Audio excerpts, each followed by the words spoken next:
तो एपिसोड की शुरुआत में हमें चिकन सेंटर को दिखाया जाता है, जहाँ पर योगो नाम का बंदा जो एक आर्चर सेंट है उसके सामने वाले पर्सन से कह रहा होता है कि कल तुम मरने वाले हो। लेकिन ये सुनकर सामने वाला पर्सन मजाक करते हुए कहता है, क्यों, मैंने 2 लेग पीस खाए हैं, है ना। और इस पर्सन का नाम जियान ली है और ये इस वर्ल्ड का 13वां अवेकनर है और हमारा मेन कैरेक्टर भी। और फिर सीरियस होकर कहने लगता, तुम 12 संतों ने जिन मॉन्स्टर को मारा है और मैंने जिन मॉन्स्टर को मारा है वो उन सभी मॉन्स्टर से कहीं ज्यादा ताकतवर थे। तुम्हें लगता है मैं मर जाऊंगा। और फिर हमें डीमन कैसल को दिखाया जाता है जो काफी खतरनाक दिख रहा है और हमें बताया जाता है कि यहीं पर रहता है सबसे खतरनाक मॉन्स्टर जो ह्यूमन को खत्म कर सकता है। और इन सब का शुरुआत इस वर्ल्ड में 20वीं सदी के आखिरी दिन में हुआ था। फिर इस वर्ल्ड में इन सब खतरों के अफेयर होने के बाद ह्यूमन के लिए सिर्फ अफरा तफरी और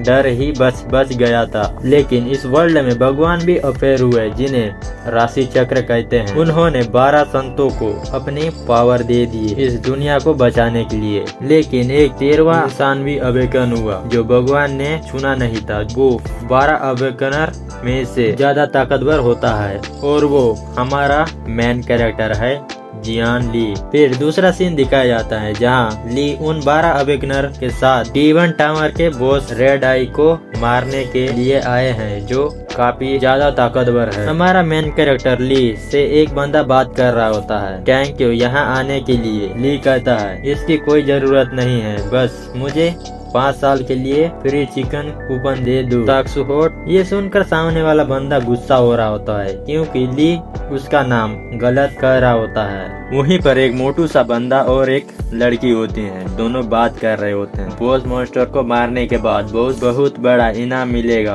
तो ये सुनकर बंदा कहने लगता है $100 मिलियन से स्टार्ट करनी चाहिए। और हमारा मेन कैरेक्टर ली को देखते हुए बड़ा अजीब सा फेस बनाता है और नफरत भरी नजरों से कहता है, हे जियान, हमारे साथ डील करना चाहते हो तो बहुत सारे पैसे की जरूरत होगी। ली रिप्लाई में कहता है, तुम सब बस लालची हो, सुअर हो जो सिर्फ अपनी परवाह करते हैं। तभी डीमन कैसल का बॉस रेड आई अफेयर होता है जिसका ओरा का प्रेशर ली को फील हो रहा होता है। फिर बॉस मॉन्स्टर को दिखाया जाता है द टावर ऑफ डेमंस का बॉस, जिसके रोर से ही डीमन कैसल हिलने लगता है और फिर ग्राउंड फ्लोर क्रैक होने लगता है। वहीं से एक बीम निकलता है जिसके कारण सभी लोग नीचे गिरने लगते हैं और वो बीम कैसल के अंदर से आसमान में रिलीज हो जाता है जो कि काफी खतरनाक दिख रहा है। ऐसा करके बॉस मॉन्स्टर अपने थ्रोन पर बैठ जाता है। बॉस ह्यूमंस को देखकर गुर्रा रहा होता है। ये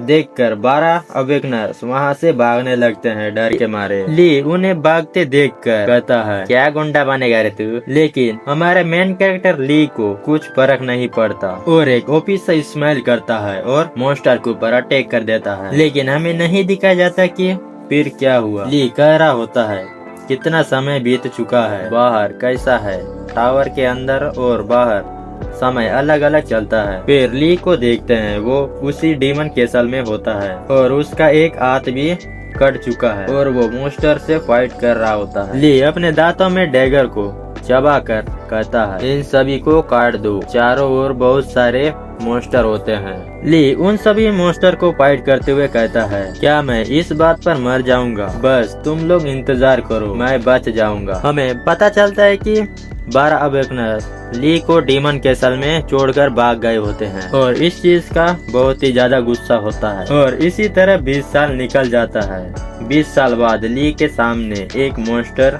ली को देखकर डर रहा होता है। ली उसके पास जाता है और मॉन्स्टर को अपने पैरों से ही मार देता है। ली कह रहा होता है, आखिरकार ये खत्म हो गया।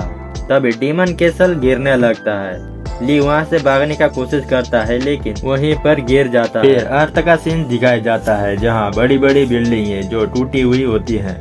वहीं से 2 बंदे घबरा कर भाग रहे होते हैं। फिर दिखाया जाता है उनके पीछे भेड़िए जैसे मॉन्स्टर उनके पीछे पड़े होते हैं। तभी एक मॉन्स्टर दोनों के ऊपर हमला कर देता है और दोनों वहीं पर गिर जाते हैं। भेड़िए दोनों को चारों ओर घेर लेते हैं। एक बंदा कहता है, काश जियांग ली टावर से वापस आ जाता तो इस छोटे मॉन्स्टर नहीं होते। तभी उन दोनों के सामने रोशनी चमकता है और ब्लास्ट हो जाता है। देखते हैं जहाँ ब्लास्ट हुआ है वहाँ बहुत बड़ा गड्ढा हो जाता है। दोनों बंदे मलबे के नीचे दबे होते हैं। तभी दूसरा बंदा अपने सामने देखते हुए कहता है, जी जिमिन देखो मलबे में कोई है। हमें किसी ह्यूमन के हाथ दिखाए जाते हैं जो कि काफी ओपी लेवल दिख रहा है, जो गार्ड के साथ होता है और वो उस ब्लास्ट वाली जगह में खड़ा होता है और अपने दोनों हाथों को मसलते हुए कहता है वाह, और गुस्से से कहता है, क्या तुम मेरी पीठ में चूरा बोक कर मुझे धोखा देने की हिम्मत करोगे? तुम कमीने, तुम सब मरोगे। और अपना ग्रीन ऑरा रिलीज कर रहा होता है।